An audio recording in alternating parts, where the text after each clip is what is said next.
Hello friends, આજે આપણે નાના મોટા સૌની ફેવરિટ એવી મેંગો આઈસ્ક્રીમ બનાવવાના છે. એકદમ નેચરલ રીતે બનાવવાના છે. બહુ જ સરળ છે. ગમે તો લાઈક કરજો, ચેનલને સબસ્ક્રાઈબ કરજો, તમે પણ જરૂરથી ટ્રાય કરજો. તો ફ્રેન્ડ્સ, આ રેસીપી બહુ જ સરળ છે, ઝટપટ બનીને તૈયાર થઈ જાય છે. તો ચોક્કસ રીતે તમારે ટ્રાય કરવાની છે. તો ચાલો આપણે બનાવવાનું શરૂ કરીએ. તો અહીં મેં એક જાડા તળિયાવાળી કઢાઈ લઈ લીધેલી છે. તો સૌથી પહેલાં આપણે એને ગેસ પર નથી મૂકવાની. સૌથી પહેલાં આપણે એમાં 500 ml જેટલું દૂધ એડ કરીશું. તો ફ્રેન્ડ્સ, અહીં આપણે જે દૂધ લઈશું એ ફૂલ ફેટ દૂધનો જ આપણે ઉપયોગ કરીશું. તો અહીં તમે ટ્રાય કરજો, ફૂલ ફેટ દૂધ જ લેજો. જેટલું ફૂલ ફેટ દૂધ હશે એટલી સારી અને ક્રીમી એવી આપણી આઈસ્ક્રીમ બનીને તૈયાર થશે. કારણ કે કોઈ વ્હીપ ક્રીમનો આપણે ઉપયોગ નથી કરવાના, કોઈ ફ્રેશ ક્રીમનો પણ આપણે ઉપયોગ નથી કરવાના. તો ફ્રેન્ડ્સ, આ રીતે આપણે દૂધ લઈ લઈશું અને દૂધમાં આજે આપણે મિલ્ક પાવડર એડ કરીશું. તો જે મિલ્ક પાવડર બહુ જ ઇઝીલી મળી જાય છે, 10-10 રૂપિયાના પેકેટમાં મળી જાય છે, એનો ઉપયોગ કરીને આજે આપણે આઈસ્ક્રીમ બનાવવાના છે. અને બહુ જ સરળ પદ્ધતિથી બનીને તૈયાર થઈ જાય છે. ફ્રેન્ડ્સ, આસાન પણ છે, કોઈ પણ વ્યક્તિ બિગિનર પણ એને ઇઝીલી બનાવી શકે છે. અને આઈસ્ક્રીમ બનાવવામાં કઈ કઈ વસ્તુનું ધ્યાન રાખવાનું છે એ હું તમને આગળ બતાવતી જઈશ. તો સૌથી પહેલાં આપણે 500 ml જેટલું દૂધ લઈ લીધેલું છે. તો ફ્રેન્ડ્સ, આપણે દૂધ કઢાઈમાં લઈ લીધેલું છે. જાડા તળિયાવાળી કઢાઈમાં જ લેવાનું. હવે આ 10 રૂપિયાનું જે પેકેટ આવે છે મિલ્ક પાવડરનું, એવા 2 પેકેટ મેં યુઝ કર્યા છે, એટલે 20 રૂપિયાના. તમે કોઈ પણ બ્રાન્ડનું લઈ શકો. મિલ્ક પાવડર મેં અહીં અમૂલનો ઉપયોગમાં લીધેલું છે. હવે 1 ચમચી, મોટી ચમચી જેટલો કોર્નફ્લોર એમાં એડ કરીશું. તમારી પાસે કોર્નફ્લોર ના હોય તો 1 મોટી ચમચી જેટલો તમે એમાં કસ્ટર્ડ પાવડર પણ યુઝ કરી શકો છો. 4 થી 5 ચમચી જેટલી એમાં ખાંડ એડ કરીશું. તો મેં અત્યારે 3 ચમચી એડ કરેલી છે. આગળ મેં ટેસ્ટ કરેલો, જરૂર લાગેલી તો બીજી 2 મોટી ચમચી જેટલી મેં ખાંડ એડ કરેલી. હવે એને સારી રીતે મિક્સ કરીશું. એમાં કોઈ પણ પ્રકારના ગાંઠા ન રહેવા જોઈએ. એકદમ લમ્સ ફ્રી એવું આપણે એને કરીશું.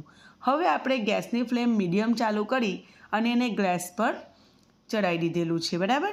અને હવે સતત હલાવતા જઈને આપણે એને 7-1 મિનિટ સુધી લગભગ થવા દેવું પડે છે. તો આપણું ઘટ્ટ એવું બેટર બની જાય છે. તો આપણે એમાં કોર્નફ્લોર એડ કરેલો છે ફ્રેન્ડ્સ, એટલે સતત આપણે એને હલાવતા રહેવાનું. તો 5 થી 7 મિનિટનો સમયગાળો લાગશે અને આવું ઘટ્ટ એવું બેટર બનીને તૈયાર થઈ જશે. તો પાછળ આપણા ચમચાને કોટ કરે એવું ઘટ્ટ બેટર આપણે તૈયાર કરવાનું છે. તો ફ્રેન્ડ્સ, આ એક બેઝ આપણે આઈસ્ક્રીમનો રેડી થઈ ગયેલો છે. તો આ બેઝનો ઉપયોગ કરીને તમે અનેક ફ્લેવરની આઈસ્ક્રીમ બનાવી શકો છો. આજે હું તમને મેંગો ફ્લેવરની કેરીમાંથી આઈસ્ક્રીમ બનાવતા બતાવીશ. હવે મેં ગેસની ફ્લેમ બંધ કરી દીધેલી છે. એને આપણે ગેસ પરથી નીચે ઉતારી લઈશું અને 5-7 મિનિટ સુધી આ રીતે હલાવતા રહીશું. પંખો ચાલુ કરી દઈશું જેથી ઝડપથી ઠંડુ પડી જાય આપણો બેઝ અને એના ઉપર કોઈ પણ પ્રકારની પોપડી ન જામે. તો આ રીતે આપણે એને મિક્સ કરી દેવાનું છે. જુઓ કેટલું ક્રીમી લાગે છે આપણો બેઝ, અને ફક્ત 5 થી 7 મિનિટમાં આ બેઝ બનીને તૈયાર થઈ ગયો છે. તો ફ્રેન્ડ્સ, આ તૈયાર જે બેઝ કરેલો છે ઠંડો પડે ત્યાં સુધી હું તમને કેરીનું જે આપણે આગળ કામ કરવાનું છે એ હું તમને બતાવી દઉં છું. તો અહીં મેં 1 કિલોગ્રામ જેટલી કેરી ઉપયોગમાં લીધેલી છે. તો અત્યારે ઉનાળાના સમયમાં કેરી બહુ સરસ મળતી હોય છે. તો અહીંયા અત્યારે બદામ કેરી મળે છે. અમારી સાઈડ હજુ કેસર કેરી મળતી નથી. તો તમે કોઈ પણ પાકી કેરીનો ઉપયોગ કરી શકો. બદામ કેરી, કેસર કેરી, કોઈ પણ પાકી અને મીઠી કેરીનો ઉપયોગ કરવાનો છે. તો આપણે એને સરસ રીતે ધોઈને લેવાની છે અને એના છોલતાને ઉતારી લેવાના છે. તો ફ્રેન્ડ્સ, જનરલી બદામ કેરી પણ ખાવામાં સારી લાગતી હોય છે, પણ જો તમને કેસર કેરી મળે તો તમે એનો ઉપયોગ કરજો. એનાથી કલર અને એની મીઠાશ વધારે હોય છે. તો અત્યારે મને બદામ કેરી મળી છે એટલે મેં 1 કિલોગ્રામ જેટલી બદામ કેરી યુઝ કરી રહેલી છું. તો આપણે બધી જ બદામ કેરીના છોલતા ઉતારી લઈશું. તો ફ્રેન્ડ્સ, તમે કયા પ્રકારની આઈસ્ક્રીમ ટ્રાય કરી છે મને કમેન્ટ સેક્શનમાં કહેજો. તમે કઈ સિટીમાંથી આ વિડીયો જોઈ રહેલા છો એ પણ મને કહેજો. અને ફ્રેન્ડ્સ, તમને મારા વિડીયો કેવા લાગે છે, તમે જોયા પછી એને ટ્રાય કરો છો કે કેમ, એ પણ મને જણાવજો. ફ્રેન્ડ્સ, તમે મને તમારો સપોર્ટ કરજો. તમે ચેનલને સબસ્ક્રાઈબ ના કરી હોય તો જરૂરથી સબસ્ક્રાઈબ કરી લેજો. તો એ બિલકુલ ફ્રીમાં છે ફ્રેન્ડ્સ, અને ઘણા સમયથી હું ટ્રાય કરું છું. તો મારી શું પ્રોબ્લેમ થાય છે કે મારી સબસ્ક્રાઈબર્સ નથી વધતા, હું પણ વિચારી રહેલી છું. તો તમે પણ મારું વિડીયો જોઈ રહેલા છો તો જરૂરથી મને સજેસ્ટ કરજો કે વિડીયોમાં શું સુધારો કરવાની જરૂર છે. કારણ કે જનરલી આપણે વિડીયો બનાવતા હોય તો આપણને તો આપણા વિડીયો ગમવાના જ છે, બરાબર, અને આપણને આપણી ભૂલ નથી દેખાતી હોતી, પણ સામેવાળા વ્યક્તિને આપણી ભૂલ ખબર પડતી હોય છે.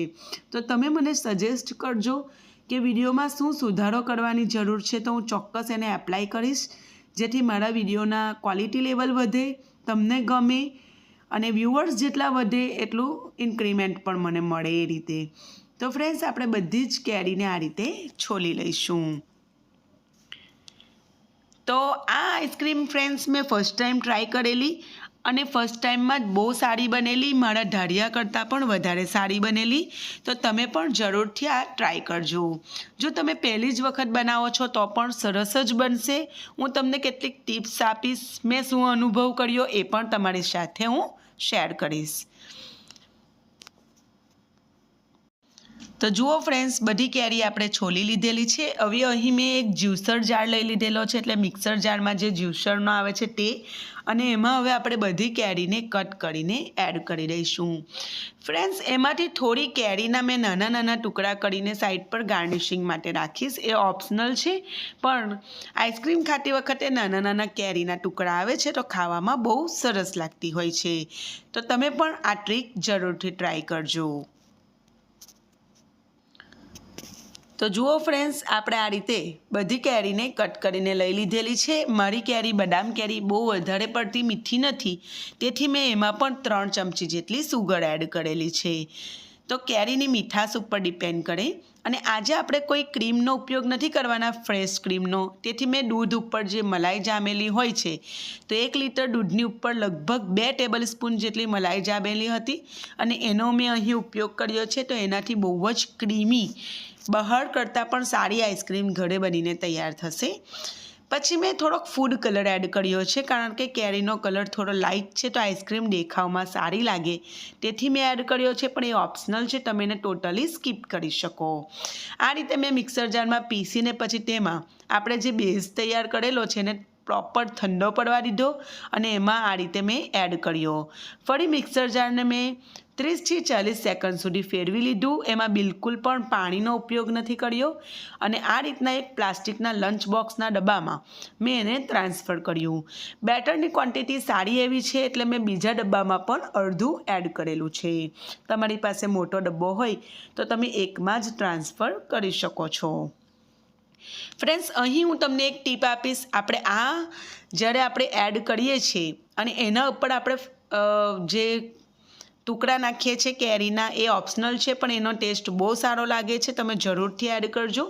સાથે સાથે એમાં મેં આજે તૂટી ફ્રૂટી એડ કરેલી છે, તો તૂટી ફ્રૂટીનો ટેસ્ટ પણ એમાં સુપર લાગે છે. બાળકોને તો બહુ જ ગમતો હોય છે. તો તમારી પાસે હોય તો તમે એડ કરજો, અથવા તમે આ બધી વસ્તુ નાખ્યા સિવાય પણ સિમ્પલ આઈસ્ક્રીમ પણ તમે બનાવી શકો છો. થોડા મેં કાજુ બદામના કતરન પણ ઉપરથી એડ કરેલા છે. તો જુઓ ફ્રેન્ડ્સ, આ રીતે એકદમ કમ્પ્લીટ તૈયાર છે. હવે એના ઉપર આપણે એલ્યુમિનિયમ ફોઇલ ટાઇટલી કરીશું, અને નીચે બેટરને ટચ થાય ને એ રીતે આપણે એને ટાઇટલી બંધ કરવાનું છે, જેથી કોઈ પ્રકારના ક્રિસ્ટલ ન જામે. અને પછી આપણે એને ઓવરનાઇટ ફ્રીઝમાં મૂકવાનું છે, અથવા 7થી 8 કલાક સુધી.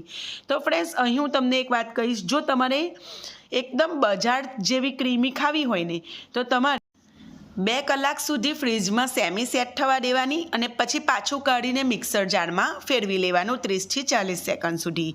પાછું આ રીતે ડબ્બામાં ભરીને પછી તમારે એને ઓવરનાઇટ સ્ટોર કરવાની.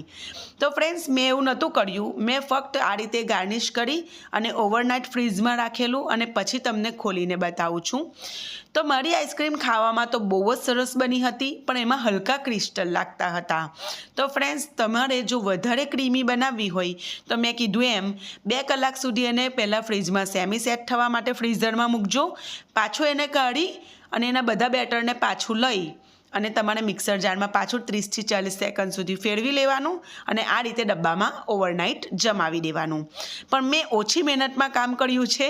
ફક્ત એક જ વખત નાખી ગાર્નિશ કરી અને એને ઓવરનાઇટ ફ્રીઝમાં મૂકેલું. તો તમે જોઈ શકો છો બહુ જ સરસ બનેલી આઈસ્ક્રીમ ખાવા માટે, પણ એમાં હલકા મને ક્રિસ્ટલ લાગતા હતા. બરાબર, તો ફ્રેન્ડ્સ તમે પણ ટ્રાય કરો. કેવી લાગી મને કમેન્ટ સેક્શનમાં કહેજો. ફરી મળીશું. આવજો. અને ફ્રેન્ડ્સ, ફ્રીઝમાંથી તમે કાઢો ને તો એને થોડીક વાર રૂમ ટેમ્પરેચર પર આવવા દેજો અને પછી આઈસ્ક્રીમ કાઢજો, એટલે ઇઝીલી ડીમોલ્ડ થઈ જશે.